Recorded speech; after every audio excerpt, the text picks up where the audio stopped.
Наталья Старцева күнүмдүк турмушунда эң керектүү транспорт каражаты катары самокатты колдонот. Айтымында чыгымды дагы көп талап кылбайт, тең жөнөкөй жана ыңгайлуу. Мында автоунаа же велосипед сыяктуу эле жол эрежесин сактоо маанилүү. Очень удобная вещь. Единственное, что плохо. Биринчиден абдан ыңгайлуу, бирок ар бир эле самокат колдонгон адам велосипед тебүү сыяктуу эрежени так сакташы керек. Мисалы жөө өтмөктөн самокатты кол менен кармап сүйрөп өтүү керек. Бирок айрым учурда өзүм деле шашып баратып тебип өтүп кетем. Мындай учурларда албетте кооптуу.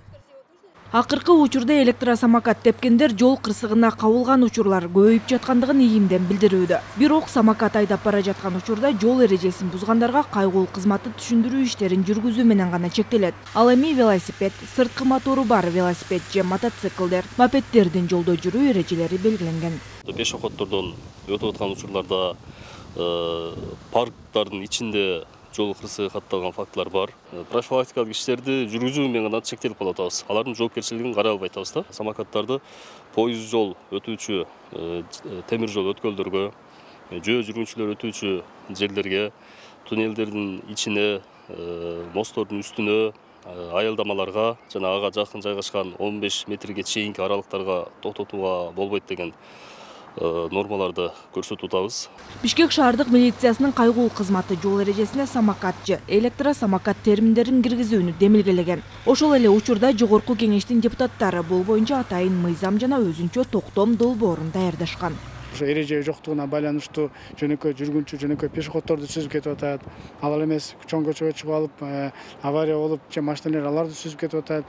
Айтор мына түнкү убактарда аларга сөзсүз түрдө жана эреже боюнча фонариктер иштесин, жанагындай значоктор тагылсын, түн свет отражательдер деп атайын ушул ижарага берген компаниялардын дагы жоопкерчилигин карап атабыз. Алар жөн эле бүгүнкү күнү ижарага берип эмес, алар толук түрдө техникалык жагын жана ошондой эле түшүндүрүү иштерин ошо берердин астында эгерде мобилдик тиркеме болсо, мобилдик тиркеме аркылуу, жөнөкөй бетме болуп турган болсо, анда ушул бетме ушул түшүндүрмөлөрдү инструкциясын берип гана, андан кийин гана айдап, андан жоопкерчилик ошол айдоочуга өтө турган ушундай бир эрежесин гана аныктап берип атабыз. Марлен Маматалиевдин айтымында аталган долбоордо электросамокатта жүрүүнүн ылдамдыгына чек коюлбайт. Болгону атайын белгиленген жол менен жүрүү керек. Мындан тышкары түнкүсүн жарыкты чагылдыруучу жилет кийүү. Вело жолдор бар тилкелерде автоунаа каттаган жолго чыкпоо сыяктуу ченемдер бар. Ошондой эле жашы жете электерге самокат тээп жүрүүгө тыюу салынышы мүмкүн. Эреже бузган учурда айып салынат.